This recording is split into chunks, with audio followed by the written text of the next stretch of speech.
Today, I'm proud to introduce the New York Housing Compact, a groundbreaking strategy to catalyze housing development we need for our communities to thrive, for our economy to grow, and our state to prosper.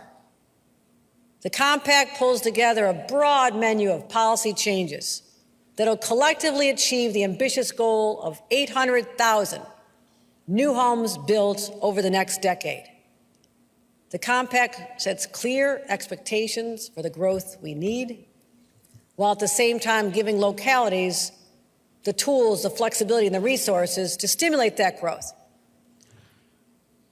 Every single locality across the state will have a target for building new homes. Upstate, the target is for the current housing stock to grow 1% every 3 years. Believe me, it's very manageable. Downstate, 3% every 3 years. Many localities are already hitting these goals. But many others are just falling a little bit short. And for our small towns and villages, just literally a handful of new homes will help us hit our statewide target. But the reality is, there are some communities that need to affect real change to build the homes we need. So it's not a one-size-fits-all approach. Local governments can meet these targets any way they want. They can shape building capacity. They can redevelop old malls, old buildings, office parks, incentivize new housing production, or just update the zoning rules to reduce the barriers. We know this is a big ask, and that's why localities will get help from the state. To accomplish this, we have to get it done. We will offer substantial new funding for infrastructure, for schools, roads, sewers, all needed to support growing communities. And we'll cut the red tape to allow projects to move more quickly while still protecting the health, safety, and environment of our communities. But when communities have not made good faith efforts to grow, when proposed housing projects are languishing for no legitimate reason, the state will implement a fast-track approval process, because doing nothing is an abdication of our responsibility to act in times of crisis.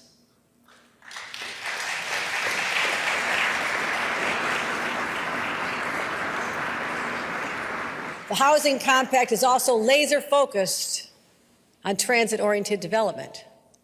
Now, we all know the MTA is the lifeblood of the New York City metropolitan region, and we'll continue to invest and ensure the MTA's long-term fiscal health. We have to do that.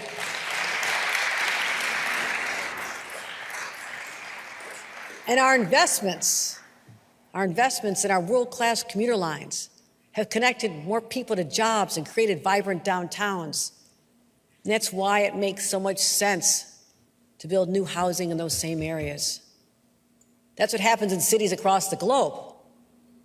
So as part of my compact, any municipality with a train station will rezone the area within a half a mile to allow for the creation of new housing within the next 3 years. Finally, we cannot meet the demand for housing without an incentive program like we have with 421A in New York City. Without it, developers are only building condominiums or build elsewhere, which is absolutely not the result we need to meet our housing goals.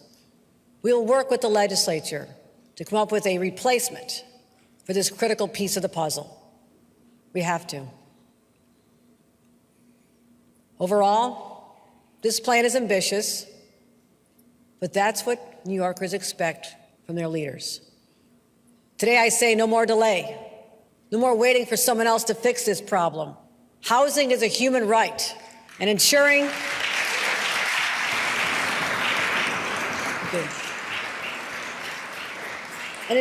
enough housing is built is how we protect that right.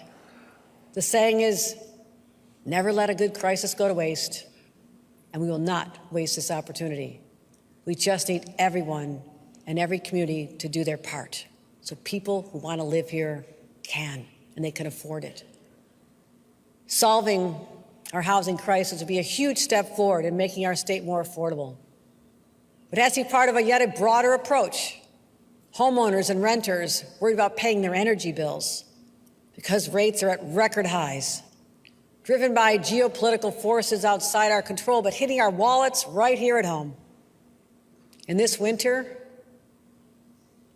we're facing energy costs 20 to 30% higher than just last year. And that forces so many low-income families and other families to say, do I keep the thermostat up to put food on the table?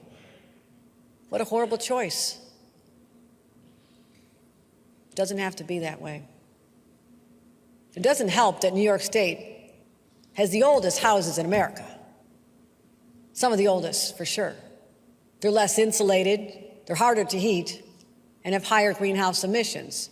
In fact, buildings are the largest source of greenhouse emissions in our state, accounting for 1/3 of our greenhouse gas output. It also stresses the pollution, causes asthma, and endangers our kids. So today I'm proposing another series of proposals to insulate our most vulnerable households from exorbitant energy costs and to clear the path for a more sustainable future.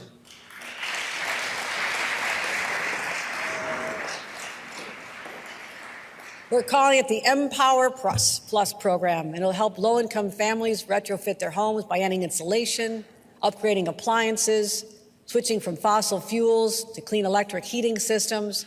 And this program will reach tens of thousands of households within a year. And homes that electrify will be eligible for the first in the nation energy affordability guarantee, a promise that they'll never have to spend more than 6% of their income on electricity.